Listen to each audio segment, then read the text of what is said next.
Yeah, I think it's just nice to get back out there and get to the flow of, playing with my teammates again. And, it's gonna be fun to get back out there, hopefully. And, this is gonna be a team that's gonna be moving constantly. So just being aware and active, bring energy, just feel things again. I think, I don't know what type of minutes I'm gonna get will look like, but just when I'm out there, compete, play hard. And I think that's obviously hard.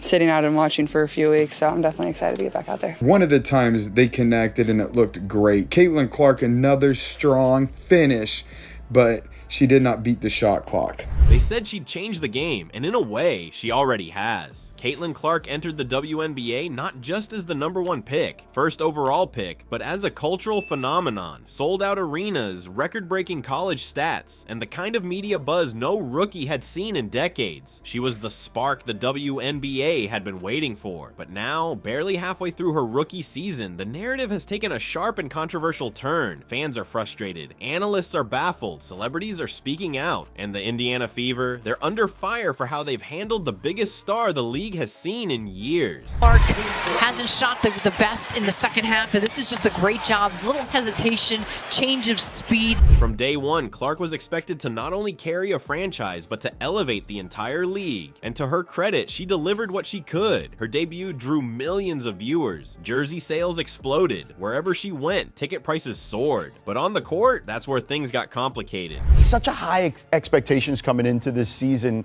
Clark has missed 5 games prior to today, obviously, but are you worried at all about them? I'm not necessarily worried. I do think it's an adjustment period no matter who star comes back and changes the dynamics of a game. At the end of the day, what I learned from this period the last month or so is that they have a plethora of weapons. Kelsey Mitchell, who has done tremendous scoring the ball. Natasha Howard, who obviously was the MVP of that Commissioner's Cup game. Aaliyah Boston, who's been averaging about 20 and 9 over the last 5 or so games. They were also only playing her into 3-4 minute spurts to ease her into it. So yeah, it's an adjustment. We just saw this team win the Commissioner's Cup, but then again today we saw them go up against a very tough Valkyrie squad, and no starter scored more than 12 points.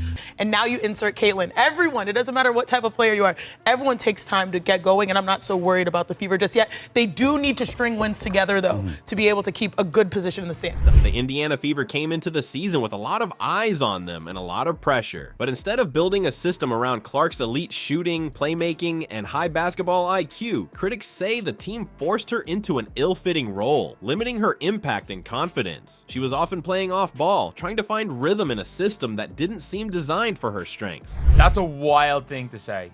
That's a wild thing to say, Stephanie. That's a wild thing to say. With multiple levels of intentional effort, and now when you reintegrate more players back into the lineup, it's trying to figure that out again. And there's no substitute for that other than reps together. Stephanie White, a name that still resonates with Indiana Fever fans, has quietly become one of the WNBA's most respected coaches. She led the Fever to the WNBA Finals back in 2015 during her tenure as head coach and has since continued to build her legacy. Now at the helm of the Connecticut Sun, White was named WNBA Coach of the Year in 2023, a testament to her leadership and ability to get the most out of her roster. Her current success has reignited conversations among Indiana fans, especially as the Fever continue to struggle with consistency and identity. Many can't help but wonder what Caitlin Clark's rookie season might have looked like under a coach like White, known for her strong communication, player development skills, and ability to tailor systems around her stars. While White hasn't publicly commented on the situation in Indiana, her name often comes up when fans talk about what the Fever once had and what they might need again: steady, experienced leadership that knows how to build around generational talent. It was just give Caitlin Clark her praise when when she needs it or when she deserves it, for sure. But Stephanie White and Caitlin Clark, I think they have a good relationship.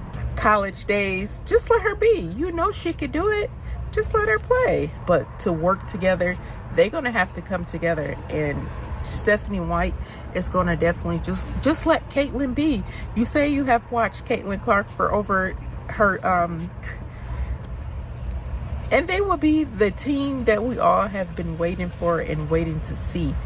Last night was definitely a glimpse of it. That moment lit up social media. Twitter exploded with posts like "Let her cook" and "This coaching is sabotage." The hashtags #Free Caitlin and #Fire Sides began trending. It wasn't just fans who were upset, it was voices across the sports world. This girl is incredible. What she did in college for women's basketball, but the number of attention, eyeballs she's brought to college and the pros, what she's doing in the WNBA. She turned the Fever, were 1-8. They have a winning record now. And for these women to have this petty jealousness, you say to yourself, damn, what is going on here? Charles Barkley went viral after unloading during a podcast appearance. "Y'all treating this girl wrong," he said bluntly. "Caitlin Clark is good for business, good for basketball, and y'all making it harder than it needs to be." Barkley's words echoed the sentiment many had been holding back, that the league and the Fever weren't protecting their star or giving her the right tools to thrive. That should be celebrated, and it's because of Caitlin Clark. Don't get it twisted. Don't get it fucked up. Caitlin Clark is the reason why a lot of great things is going to happen for the WNBA.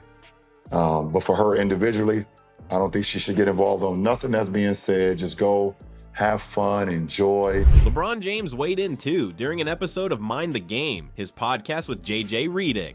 What Caitlin's going through, that's a lot for any rookie. You gotta have the right system, the right vets around you. She's doing what she can, but it's nonsense how people are trying to tear her down. Already, James said. And then on podcast where we're calling a spade. Great to be here with you guys today. Kelly Krauskopf, if you can't handle the heat, get out of the kitchen. When Fever fans are pissed off, upset, and are voicing their displeasures. If our voice mattered that much then, you best believe it matters that much now.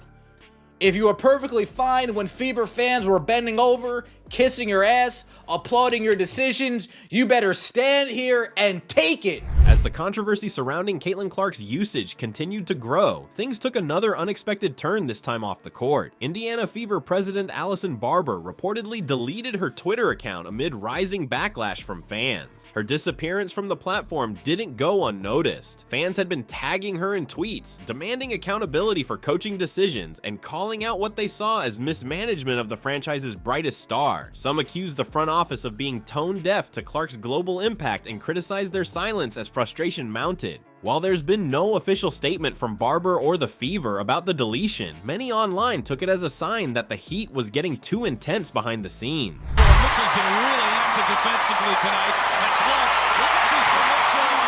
He gets rewarded.